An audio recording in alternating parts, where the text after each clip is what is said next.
राजयोग पंचम अध्याय, आध्यात्मिक प्राण का संयम। यहाँ पर प्राणायाम की विभिन्न क्रियाओं से संबंध में चर्चा करते हैं। हमने पहले ही देखा है कि योगियों के मत से साधना का पहला अंग फेफड़ों की गति को अपने अधीन करना। हमारा उद्देश्य शरीर के भीतर जो सूक्ष्म गतियां हो रही हैं उसका अनुभव प्राप्त करना। हमारा मन बिल्कुल बहिर्मुखी हो गया है, वह भीतर की सूक्ष्म गतियों को बिल्कुल नहीं पकड़ सकता। हम जब उनका अनुभव प्राप्त करने में समर्थ होंगे तो हम उन पर विजय प्राप्त लेंगे। ये स्नायुविक शक्ति प्रवाह शरीर में सतत चल रहे हैं, वे प्रत्येक पेशी में जाकर उसको जीवनी शक्ति दे रहे हैं, किंतु हम उनका अनुभव नहीं कर पाते। योगियों का कहना है कि प्रयत्न करने पर हम उनका अनुभव प्राप्त करना सीख जाएंगे। कैसे? पहले फेफड़ों की गति पर विजय पाने की कोशिश करनी होगी। कुछ काल तक यह करने सकने पर हम सूक्ष्मतर गतियों को भी वश में कर सकेंगे।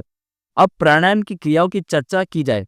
पहले तो सीधे होकर बैठना होगा, देह की ठीक सीधी रखना होगा। यद्यपि मेरु मजा मेरुदंड की संलग्न नहीं है, फिर भी वह मेरुदंड के भीतर है। टेढ़ा होकर बैठने से वह अस्त व्यस्त हो जाती है।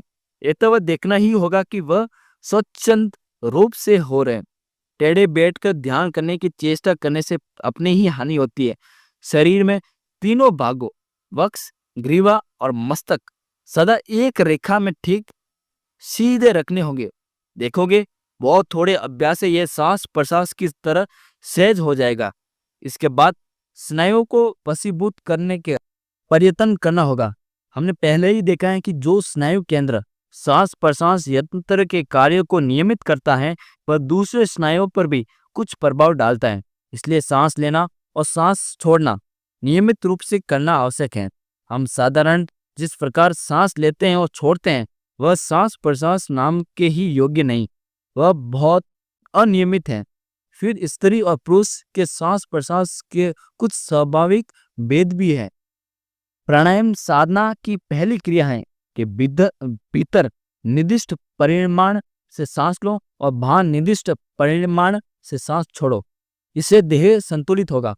कुछ दिन तक ये अभ्यास करने के बाद सांस खींचने और छोड़ने के समय ओंकार अथवा अन्य किसी पवित्र शब्द का मन ही मन उच्चारण करना रहेगा।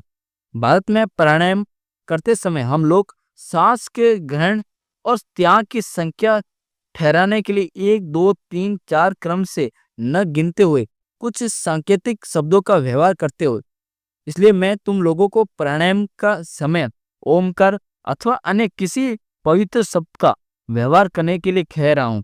चिंतन करना कि वह शब्द सांस से साथ लययुक्त और संतुलित रूप से बाहर जा रहा है तथा भीतर आ रहा है। ऐसा करते तुम देखोगे कि सारा शरीर क्रमश मानो लययुक्त होता जा रहा है। तभी तुम समझोगे यथार्थ विश्राम क्या है। उसकी तुलना में निद्रा तो विश्राम ही नहीं। एक बार यह विश्राम की अवस्था आने पर अत्यंत थके हुए स्नायु भी शांत हो जाएंगे और तब तुम जानोगे कि पहले तुमने कभी यथार्थ विश्राम का सुख नहीं पाया। इस साधना का पहला फल ये देखोगे कि तुम्हारे मुख की क्रांति बदल जा सकती है। मुख की शुष्कता या कठोरता का भाव प्रदर्शित करने वाली रेखाएं दूर हो जाती हैं। मन की शांति मुख से फटकर बाहर निकलेगी और दूसरे तुम्हारा सेवर बहुत मधुर हो जाएगा। मैंने ऐसा एक भी योगी नहीं देखा जिसके गले का स्वर कर्कश हो। कुछ महीने के अभ्यास के बाद ही ये चिन्ह प्रकट होने लगेंगे कि इस पहले प्राणायाम का कुछ दिन अभ्यास करने के बाद प्राणायाम की एक दूसरी ऊंची साधना ग्रहण करनी होगी। वह है ईड़ा अर्थात बाएं नथुने द्वारा फेफड़े को धीरे धीरे वायु से पूरा करो और उसके साथ स्नायु प्रवाह में मन को एकाग्रित करो। सोचो कि तुम मानो स्नायु प्रवाह को मेरु मजा के स्थित बेचकर नीचे बेचकर कुंडलिनी शक्ति के आधारभूत मूलाधार स्थित त्रिकोणाकृति पदम पर बड़े जोर से आघात कर रहे हो। इसके बाद पर स्नायु प्रवाह को कुछ क्षण के लिए उसी जगह धारण किए करो। तत्पश्चात कल्पना करो कि तुम उस स्नायविक प्रवाह को सांस के साथ दूसरी ओर अर्थात पिंगला द्वारा ऊपर खींच रहे। फिर दाहिने नथुने से वायु धीरे धीरे बाहर फेंको। इसका अभ्यास तुम्हारे लिए बहुत कठिन प्रतीत होता है।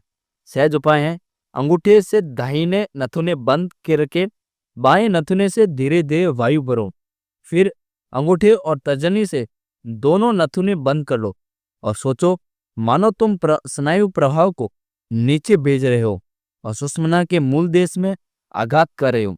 इसके बाद अंगूठा हटाकर दाहिने नथुने द्वारा वायु बाहर निकालो, फिर बायां नथुना तर्जन से बंद करके दाहिने नथुने से धीरे धीरे वायु पूर्ण करो और फिर पहले की तरह दोनों नासिका छिद्रों को बंद कर लो।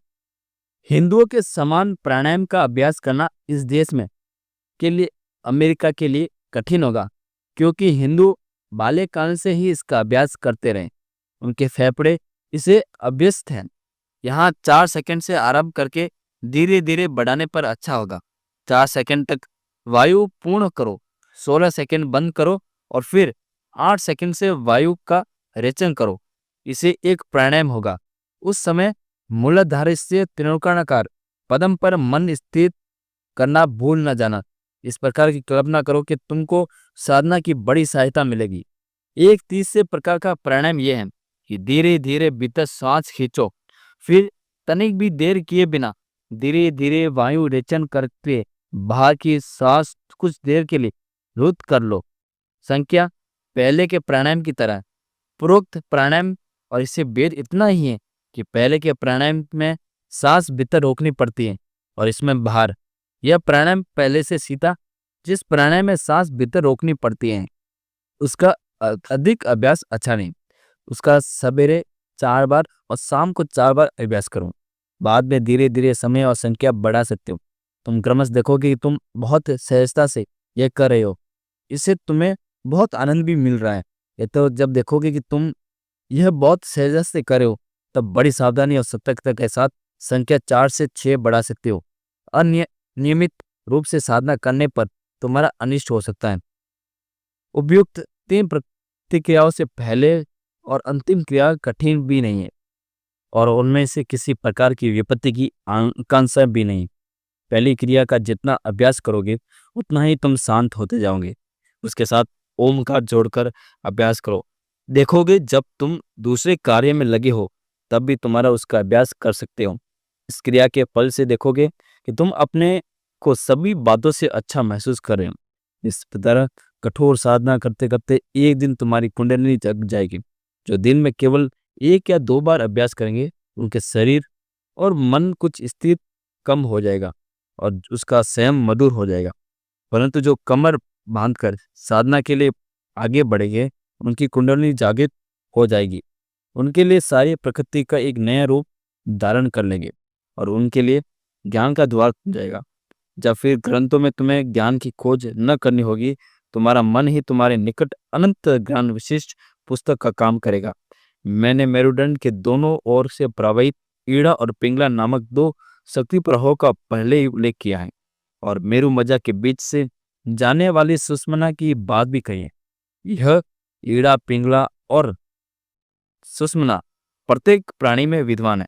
जिनके मेरुदंड है उन सभी के भीतर ये 3 प्रकार की भिन्न भिन्न क्रिया प्रणाली मौजूद है। परंतु योगी कहते हैं साधारण जीव भी ये सुषुम्ना बंद रहती, उसके भीतर किसी तरह की क्रिया का अनुभव नहीं किया जा सकता। किंतु ईड़ा और पिंगला नामक नाड़ियों का कार्य अर्थात शरीर के विभिन्न भागों में शक्ति वहन करता है, सभी प्राणियों में होता रहता है। केवल योगी में यह सुषुम्ना खुली रहती है। यह सुषुम्ना खुलने पर उसके भीतर से स्नायविक शक्ति प्रवाह जब ऊपर चढ़ता है तब चित्त उच्च से उच्चतर भूमि पर उठ जाता है और अंत में हम अतिद्रिय राज्य में चले जाते हैं। हमारा मन तब अतिद्रिय अति चेतन अवस्था प्राप्त कर लेता है। तब हम बुद्धि के अतीत प्रदेश में चले जाते हैं, वहां तर्क नहीं पहुंच सकता। इस सुषुम्ना को खोलने ही योगी का एकमात्र उद्देश्य है। ऊपर सबसे नीचे वाला पद्म सुषुम्ना के सबसे निचले भाग में अवस्थित है, उसका नाम है मूलाधार। इसके बाद दूसरा है स्वादिष्ठान, तीसरा है मणिपुर, फिर चौथा है अनाहत, पांचवा है विशुद्ध, छठा है आज्ञा और सातवां है सहस्त्र, सहस्त्रदल पद्म। यह सहस्त्र सबसे ऊपर मस्तिष्क में स्थित है। अभी इनमें से केवल 2 केंद्रों चक्रों की बात हम लेंगे, सबसे नीचे वाले मूलाधार की और सबसे ऊपर वाले सहस्त्रार्थ की। सबसे नीचे वाला चक्र ही समस्त कृत्यों का अधिष्ठान है और उस शक्ति को इस जगत से लेकर मस्तिष्क सर्वोच्च चक्र पर ले जाना होगा। योगी दावा करते हैं कि मनुष्य देह में जितनी शक्तियां हैं उसमें ओज सबसे उत्कृष्ट कोटि की शक्ति है। यह ओज मस्तिष्क में संचित रहता है। जिसके मस्तिष्क में ओज जितने अधिक परिमाण में रहता है वह उतना ही अधिक बुद्धिमान और आध्यात्मिक बल से बली होता है। एक व्यक्ति बड़ी सुंदर भाषा में सुंदर भाव व्यक्त करता है परंतु लोग आकर्षित नहीं होते, और दूसरा व्यक्ति न सुंदर भाषा बोल सकता है और न सुंदर ढंग से भाव व्यक्त कर सकता है परंतु फिर भी लोग उसकी बातों से मुग्ध हो जाते हैं।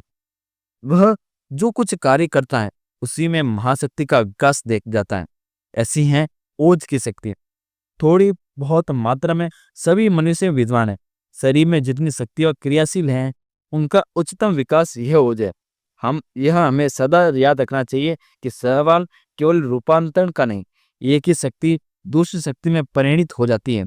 बाहरी संसार में जो शक्ति विद्युत अथवा चुंबकीय शक्ति के रूप में प्रकाशित हो रही हैं वही क्रमश आंतरिक शक्ति में परिणित हो जाएगी। आज जो शक्तियां पेशियां में कार्य कर रही हैं वे ही कल ओज में रूप में परिणित हो जाएगी। योगी कहते हैं कि मनुष्य में जो शक्ति काम क्रिया, काम चिंतन आदि रूपों में प्रकाशित हो रही हैं उसका दमन करने पर वह सहज ही ओज में परिणित हो जाएगा। हमारे शरीर का सबसे नीचे वाला केंद्र ही इस शक्ति का नियामक होने के कारण योगी इसकी ओर से विशेष रूप से ध्यान देते हैं। वे सारी काम शक्ति की ओज को परिणित करने का प्रयत्न करते हैं। कामजयी स्त्री पुरुष इस ओज को मस्तिष्क में संचित कर सकते हैं। इसलिए ब्रह्मचर्य ही सदैव सर्वश्रेष्ठ धर्म माना गया है। मनुष्य यह अनुभव करता है कि अगर वह कामुक हो तो उसका सारा धर्म भाव चला जाएगा, चरित्र बल और मानसिक तेज नष्ट हो जाएगा। इसी कारण देखोगे कि संसार में जिन जिन संप्रदायों में बड़े बड़े धर्मवीर पैदा हुए हैं उन सभी संप्रदायों में ब्रह्मचर्य पर विशेष जोर दिया है। इसलिए विवाह त्यागी सन्यासी की उत्पत्ति हुई है। इस ब्रह्मचर्य का पूर्ण रूप से तन मन वचन से पालन करना नितांत आवश्यक है।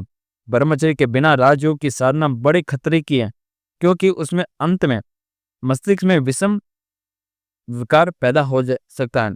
यदि कोई राजयोग का अभ्यास करे और साथ ही अपवित्र जीवन यापन करे तो वह भला किस प्रकार का योगी होने की आशा कर सकता है।